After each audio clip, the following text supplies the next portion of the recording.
So a little while back, we had Cohn, who I guess is the executive chairman of Time Bank, which is the largest digital bank in the region now, of course operating in the Philippines. I learned from earlier today that you guys are at 18 million customers globally now, which makes you a pretty significant player. But I'll let you introduce yourself first. Sure. Yeah, so I'm Carl Westwig, CEO of Time Bank South Africa, and I also have responsibility for the lending side of the group across the various territories. So Time, when were you founders? 2014 was it, or a bit earlier than that? A little bit earlier, so 2011, 2012 was sort of the early stage stuff. But in reality, we only got our bank license in South Africa 2019, so 6 years. Okay. And you're now in South Africa, the Philippines. Where else are you? So we're live now with a lending product, the MCA product in Indonesia. Wow. Yep. And shortly Hong Kong. Wow. That's probably ahead of the curve. But, wow, Hong Kong. Yeah. So you are becoming really global. So why Asian markets instead of expanding your footprint in Africa? A bunch of things. So firstly, Asia has scale. So Philippines, 120 million people. Yeah, Indonesia, 280 million people. South Africa, 60 million people. So from a scale perspective is there. It's a young, digitally savvy market, largely underbanked. And we also have very strong partners in the region. So there's a knowledge base already, having based ourselves out of originally Hong Kong and now Singapore. So it's easy access for the senior team. And, in terms of the tech, is a lot of the tech that you've invested in South Africa, is that transportable to the Philippines and Indonesia, or is it an entirely new tech stack? So the structure that was set up, so we have our tech engineering team in Vietnam. Oh, in Vietnam? Yeah. Wow. And that now... Very cost effective. It is, and it now numbers 650 people. Oh, wow. Yeah, of engineers. Wow. So that's our superpower. So the first tech stack that was built for South Africa 1.0, we effectively launched 2.0 3 years later in Philippines, and we're now actually going through refactoring all of our tech back into one code base. Wow. So we will launch a new app in South Africa September, October this year. And with your Series D, wasn't it? You became a unicorn? Yeah. And Nubank was an investor, I understand. Nubank's an investor. That's pretty wild. And actually, they've been phenomenal partners already. Yeah. I mean, they've given us access to their C-suite across all their functions. So, how they dealt with operational, organizational structure change, how they dealt with cyber, how they deal with AI, and particularly in the lending space. Yeah. So there's massive amounts we can learn from them. All right, so let's talk about AI, seeing as you introduced it. What are you guys, where are you using AI today, and where are you investing in AI for the future of Time Bank? Okay. So at the moment, it's almost on a use case by use case basis. But from a strategic perspective, what we're doing is we're making sure that our tooling across all the territories are identical. So we're standardizing our tooling. We're making sure that all the telemetry data, all the transaction data, everything that we've got, even down to individual functions, departments, is all being captured in data lakes, which makes you then AI ready for anything thereafter, which is very hard for an incumbent bank to do.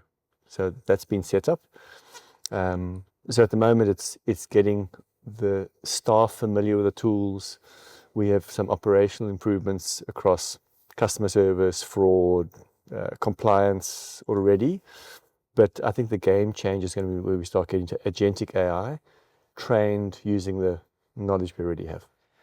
So let me ask you how you use AI in your daily routine. How are you getting up to speed with AI so you can remain relevant, leading a team that obviously is integrating it? So I personally use ChatGPT and on the pro version where I'm generating reports, updating documents, summarizing. But we started internal workshops where we're facilitating at an executive level and at the next level down, workshops where we're teaching people the broader tools. So, how to do podcasts, how to generate copy, how to produce management reports, how to analyze data. I mean, there's so many use cases. Yeah. It's fast. Yeah, absolutely. So you've got some really good expansion coming on, but the one thing that you guys have been sort of quite innovative with is your distribution strategy in terms of how you acquire customers. So you have some physicality here. I noticed Revolut sort of copied that with their card distribution machines Exactly, and airports and things like that, which you guys sort of pioneered that, right? Are you using that in the Philippines and Indonesia as well, or is there mainly digital acquisition there? So what we typically find, so yes, we are using physical distribution. So our partner in the Philippines is the Gokongwei family. And through Robinson's Retail, they have 4,000 outlets. We have 500 kiosks that are manned. And it's great for creating, one, a footprint, two, brand presence. Right. And That's that, the new branch. That's kiosk, exactly, right? Exactly. And it creates a buzz. But what we're seeing already now is the shift. So in South Africa, we were 10% digital onboarding. We're now to 27%, and the plans to get that to 50%. So we definitely, once the brand's established, is shifting more and more to the digital space. And what is it in the Philippines? It must be similar. I'd be lying if I told you. It's interesting. So physical distribution, but it's still digitized phygital, I guess. Correct. Right? We call it phygital. Phygital. Okay. Very cool. So in terms of the next generation of AI, we're talking a lot about agentic AI and semantic AI, conversational. You've talked about integration of that. How are you thinking about how a Time customer's experience is going to change on a day-to-day basis with AI? It's a great question. So I guess a lot of our focus up to now has been on the operating model of the bank. So by training up the functional agentic AIs, we can launch a new territory with 35 people, not 650 people. Right. Okay, so that's going to give us step change in terms of cost of acquisition, cost to serve, all those good things. In terms of the user journey, so we already have plumbed in an event platform called Mo Engage. And what that does, that grabs telemetry data, transaction data, and we build user journeys for customers. And AI will make sure that what gets delivered to the customer all the time is relevant. So it's going to assist the user journey. It's not necessarily going to reduce the journey. The journey's quite quick already. So it's a pretty cool journey. When did you join Time? So I ran a business called Retail Capital. Oh, and you were acquired. And we were acquired. So CrossFin were shareholders in us. And we were acquired 2.5 years ago now. Yeah. And it was a great acquisition on both sides, for both parties, for us and for Time at the time. Time had built a transaction and a very strong liability side of the balance sheet. We brought the DNA for lending, per se. And so how's the lending business growing for Time now? How critical is that? Significantly. So pre the acquisition, it was 100% liabilities. We now are 40% loan to deposit ratio. We've got an acquisition in the mix right now to acquire part of Sanlam's personal loan book, which takes about 70-80%. And I'm assuming that all of the lending is done through the app, is it, or? It's through a web journey or an app journey. Okay. Yeah, so it's 100% digital. 100% digital. Okay. Yeah. So that's an important point to mention compared with your onboarding for new customers, that when they're onboarded, the new services and Correct. the share of wallet is significantly digital. Correct. Yeah. And are you guys looking at doing, sort of branching out, apart from credit, into things like maybe crypto custody or fractional investment, things like what we've seen with Robinhood or with Gold Money or things like that? What are you thinking of doing in terms of broadening the service layer? So we're plumbing those in already. So there's probably a stronger drive from the Philippines team right now. So fractional share ownership is important. US dollar accounts, deposit accounts as opposed to Philippine peso.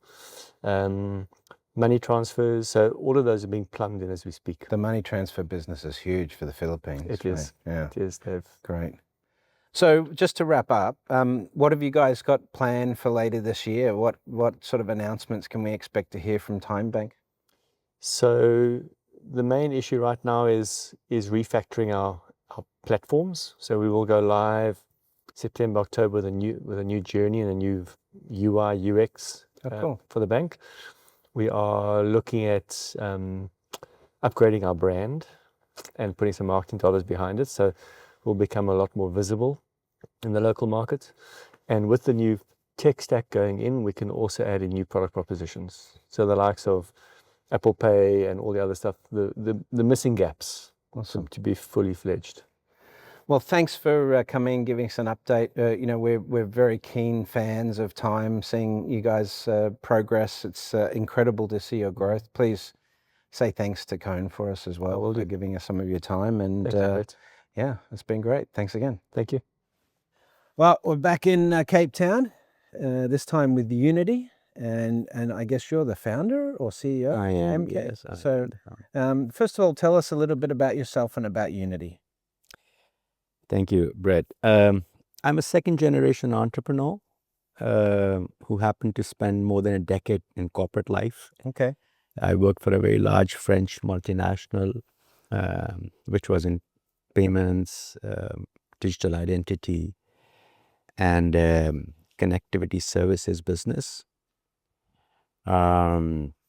Because of my entrepreneurial roots, I got tired after about a decade of being in the corporate straitjacket, and then decided to create this company called Unitey back in 2020, just out of COVID, actually.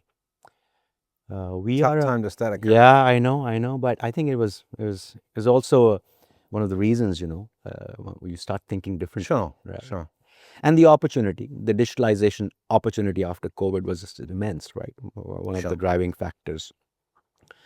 So we are a multifaceted payment ecosystem player.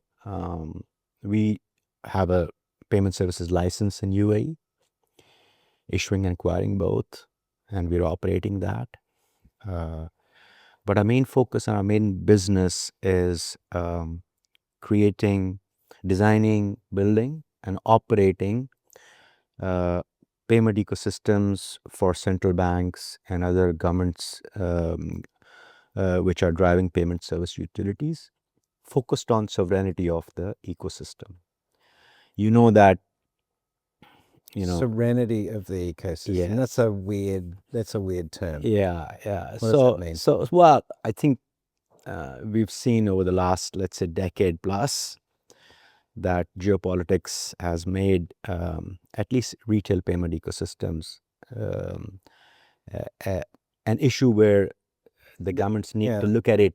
They have been weaponized. Certainly SWIFT and the card schemes. I was trying not to use the word weaponized, but thanks, that's exactly right. But it is. So it's the weaponization of the payment tech that has actually created the necessity of the governments to. It's a big driver why China's implemented SIPs. They don't want to get caught with their own payments rails being, or the payments rails access being shut down. And it's interesting, Russia's gone on to Union Pay now for the same reason. So these are, this started happening, let's say, 10 years ago. And obviously India, China, Brazil were early thinkers. They started addressing the issue very early on. But I think very recently, after the recent war, pretty much every government in the world is relooking at their systems. At the minimum to try and de-risk. Right. And at the best possible, be as independent as possible. It's not possible, practically possible, to be completely independent if you're working in a global. We're a US we're US-based podcast, but let's be realistic. The current administration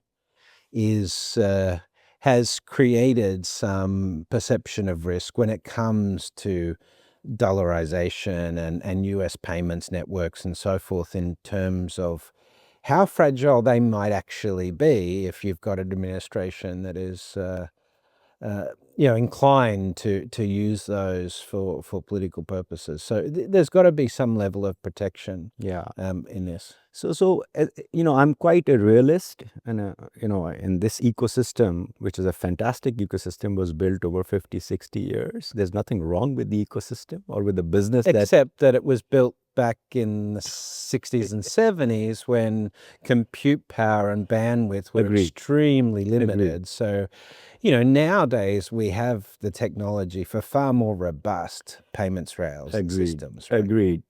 We don't need to have separate authentication. We can put identity in the payments transaction Very true. chain. Very true. Very true. Stuff. Right? Yeah. And that change is happening, Right. and will continue to happen progressively. Technologies will bring in efficiency into the ecosystems, but the reality is that the legacy ecosystem built by these players is still the largest ecosystem in the payments world. So are you sort of like a bridge between different payment systems, or do you have your own payments rail? So we specialize in demystifying the card payment rails, trying to make it simpler to implement in a domestic or a regional context. But at the same time, our roadmaps are very clearly focused on creating interoperability between other rails which are coming up very fast. RTP, real-time payments, right? In this continent, mobile money has been the most successful implementation, and you just can't, leave them out. So the platform actually caters to ensuring there's multiple rails can actually interoperate. Are you working with Mojaloop here, or? Mojaloop, no, we're not working with Mojaloop. As I said, our focus and our starting point was the card ecosystem, and there's a lot of work that we are currently engaged with central banks in many countries. And the instant payment rails, that Mojaloop that you're talking about, some countries have built. It's more for interoperability, but yeah. So, I mean, Visa and MasterCard and PayPal just announced their Agentic systems, Agent Pay for MasterCard as an example. So I assume that there's a lot of demand and interest for Agentic payments right now. Where is your head at, and where's the technology at for democratizing Agentic payments? To be very frank, very early days for us. Very, very early days. We're buried very deeply into trying to solve a problem that has been given to us. And obviously, these technologies are coming up very fast. Obviously, Visa and MasterCard and PayPal, the likes of them, have the ability to actually put it out there quite fast. Sure. We will benefit from it, of course, right? Yeah. But we're doing a catch-up game on that. Okay. That's the reality. So, you talked about central banks as customers. You're based in the UAE. Yeah. So, who else are using your platforms, for integration and so forth? Primarily, central banks or their nominated public service payment service utilities, right? PSP. Because different countries have different models. There is more of a trend of central banks actually stepping in and taking controls. We saw what happened in Turkey with the BKM. Here in South Africa, the Reserve Bank has actually taken 50% stake in BankServe very recently. The UAE Central Bank has created its wholly owned subsidiary, and so on and so forth. But in many other countries, you still have a model whereby commercial banks are running a payment services utility, and they are also a customer. Yeah, in full disclosure, I'm actually on the advisory board for NEBRAS, which is the Open Finance Initiative for the Central Bank in UAE. So obviously, you mentioned the real-time rails. And if we're talking about AI-based payment, it's going to be real-time. But we also have now this big stablecoin movement. So I know from a card scheme perspective, Visa and MasterCard are both fairly agnostic into that, and they're probably going to plug in, stable coins at some point. They're experimenting with this right now. But as we start getting more and more flavors of real-time payments rails and more flexibility, and we are starting to build more and more autonomous infrastructure in this. I can imagine a time in the future that let's say you're traveling and you've got your AI-based wallet, and you go into a new market or economy where you haven't been before, that you won't have to worry about what the payment rails at the back end are, that your wallet will be smart enough to choose in real time the right rails for the right transaction at this point in time. How close are we from that sort of system where you could switch out and choose different payment rails for different sort of use cases in real time? Can I be honest? Yeah. Complicated, because That's what think- AI is for, though. Right? yeah, it's because I think regulation and regulators are trying to understand how to actually let this technology be used, especially when it cross-border money movement is a complicated Sure. topic, right? And this is where regulators weigh in. I know that there is But they are regulation. thinking about it, right? Of course, they're thinking about it. They're actually acting on it as well, right? So we see some stuff happening in the US around the regulation around stablecoins. I've seen it in UAE as well, but it's early days because they're figuring out what is the best model, right? And within stablecoins, the technology obviously is great. It's a no-brainer, right? Sure. And very, very cost-effective, future-proof, wonderful. However, the application of stablecoin right now has multiple flavors as well, right? Sure. USDT, USDC, CBDCs. Private issued, bank issued, CBDCs, as you said, plus, fiat based or otherwise, right? So what I've seen, let's say in UAE, particularly, as you know, there are a couple of initiatives. One of them is a very large consortium, which was very recently announced between IHC Fab, which is the largest bank, and ADQ. And they intend to launch their own stable coin very, very, very soon.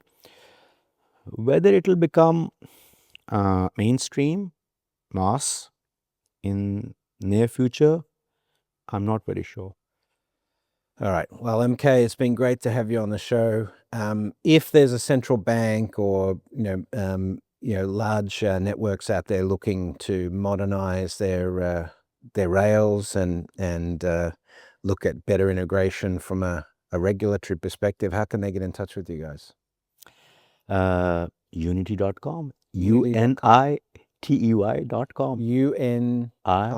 UNITEY.com. Right. As opposed to unity.com without the E, which is the gaming platform. So UNITEY.com. MK, thanks for joining us on Breaking Banks today. Thank you, Brett. Thanks a lot. All right, guys, that wraps up our exploration into some great startups out on the African continent and beyond with our partners CrossFin that supported us this week on the podcast. So that's it for Breaking Banks this week. We will see you guys next week.